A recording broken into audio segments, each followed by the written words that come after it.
Hey everybody, it's Diandra Marie, and welcome to another episode of Imposter Syndrome, an interview series I created where I sit down with a creative, artist, and entrepreneur to discuss their journey and how they combat imposter syndrome. Today, I get to sit down with self-taught fashion designer, style icon, entrepreneur and owner of MH302 Marco Hall Boutique on Halsey Street in Newark. The one, the only, the Marco Hall. How are you doing today? Oh, wonderful. Thank you. Thank you. Thank you. I love the introduction. It was great. Yes. No, and I always love to start out the episode with, I know I love to do my introductions, but let the audience know and the people know a little bit about yourself in your own words. Marco Hall, designer, entrepreneur, creative, family man, Come on, love of the man. arts, love of people, and just enjoy creating. I love that. And I think it does everything you said, just lover of arts, lover of people, lover of creativity.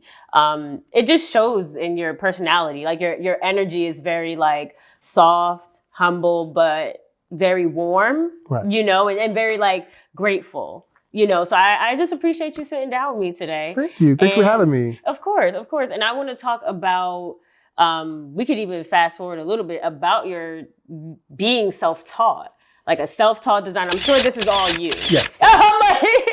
There's no way you come in looking this fly and you just got it off any old rack. No.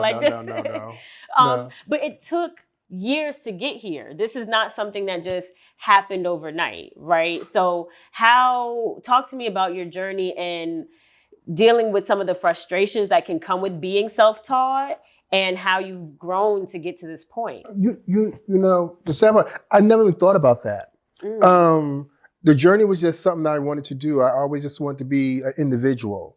So in the process of being an individual, I had to create my own image. As far as like designing and all that stuff was like watching my great grandmother make quilts in the South and mimicking her and taking the stuff apart and putting it back together just to see how it functioned. Right. So I think that's how I became a designer, like taking stuff apart, putting it back together.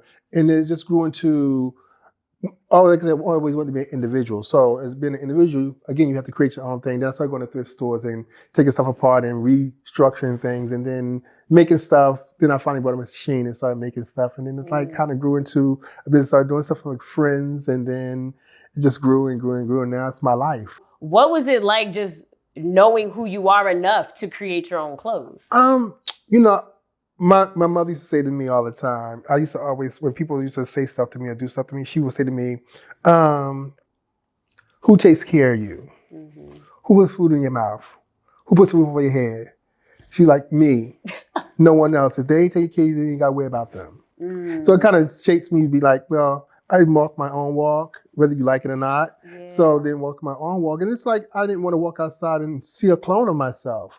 And I think that was the whole thing. I never wanted to be a clone. And I grew up around, this was always me and my sister, you know, and my friends were really cool, but no one had a style. I am someone who has like my own style. You know, if you see me, you know, I like a nice little suit, right? So as you've been walking your walk and being yourself, what has it been like to take up space in all of that and to take up space in these accolades? You know, again, I really don't think about it. I always feel like you as good as your last gig.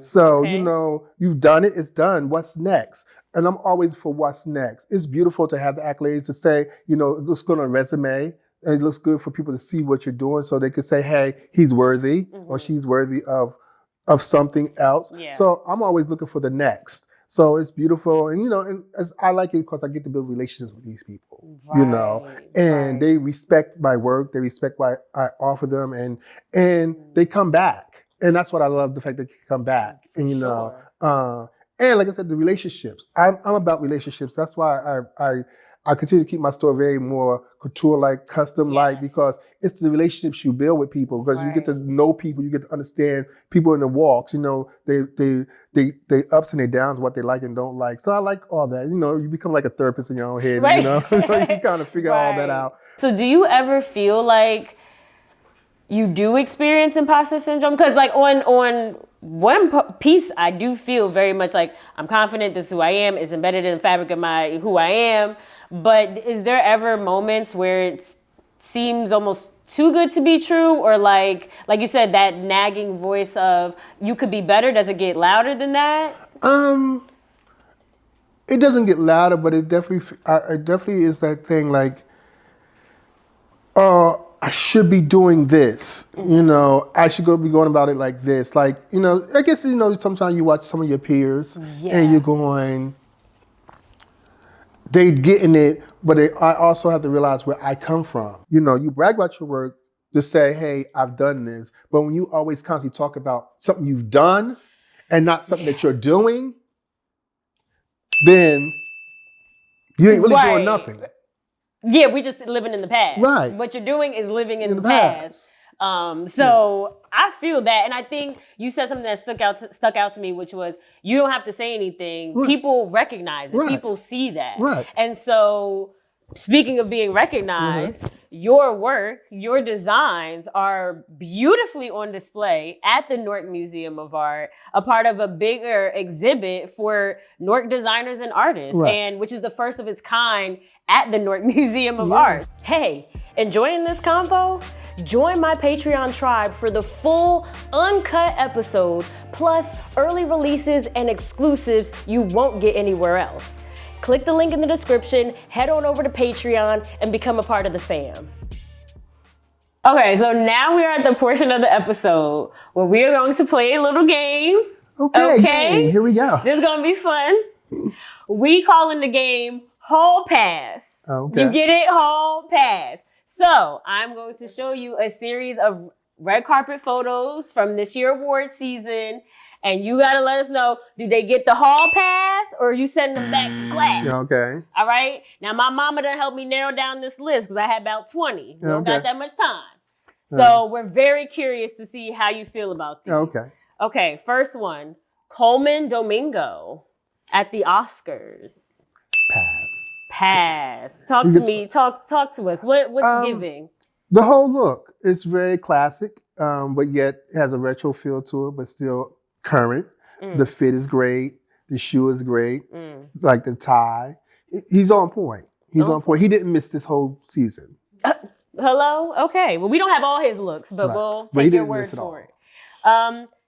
Davine Joy Randolph, recent Oscar winner. Bad dress. She's going back to class? She got to go back to class. Let me tell you why she's going back to class. Tell us why. So, you see up in here? Yes. Why you see her whole corset piece right here? That should have been covered completely. Girl, you see her whole corset right here. You can though. You see her whole corset. Why do we see her whole corset? No. Show her cleavage. I know she had it out the whole time, but you got to give her some neck. She has no neck. So all you see is hair and dress. But, I mean, you know, love her. I think she's amazing. Erica Alexander. Throw it all away. Throw it all away. Throw it all away. And I love her. When I say I love her, throw it all away. She's going back to class, or you sending her home? She's suspended. Okay. Now, I brought up Beyonce because clearly we going into this Cowboy Carter phase. Love it. Okay. Love it. Okay. I think she finally found her lane. Now, I need to hear your thoughts about this one. Me and my mama had thoughts. Donald Glover. Now, I'm sorry. What are those? These shoes is giving ballet flat. And if I zoomed in, they have bows on the front. So I'm curious. No shade, but I'm curious. I have nothing to say. So now we done suspended Erica Alexander. Is he getting he's definitely suspended. Like, you know, now I've seen this outfit on someone else. Okay. It doesn't read the same way it read on him. It's just like, in these ballerina flats, I just don't get I don't, and I can't take in the suit because the foot is just like. Thank you for giving us your expert opinion, Mr. Marco Hall on Hall Pass. Some people got the Hall Pass, some people went back to class, and some people just almost might be on to expulsion. So thank you for playing. Thank you. That was fun. Congratulations to you. Thank And you. I'm going to say congratulations to the future you, who continues to rise and just work and bring people together through your art. Right. Now we can say your art since you know clearly well, in the museum. You know, I've always considered it my art. I don't consider what I do fashion. Because I'm creative. I'm a creator. Right. So it's always been art for me. You know, fashion and art goes hand in hand. It's the same thing. It's just walking art as opposed to stationary art and sitting on a wall. I love that. Yeah. I love that. Walking art. Right. Yeah, we all are walking art in our own way. Right. Exactly. You know? Exactly. Yeah. Well, thank you so much for sitting You're down welcome. with me, Marco. You're welcome. I Thank really you for having me appreciate again. that. I would love if you could tell our audience and the viewers where they can find you, whether on social media or if they want to buy some Marco Hall designs. Right. Well, you can find me at marcohall.net. Marco Hall on everything. IG, Facebook, Instagram, all of it. Marco Hall. MARCOHALL.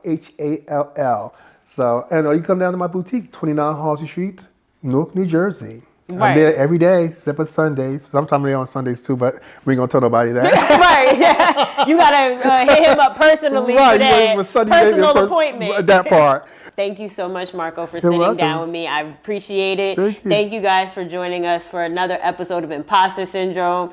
Keep your head up. Make sure you stay doing what you know you can do every day, just like Marco does, and bask in your accomplishments.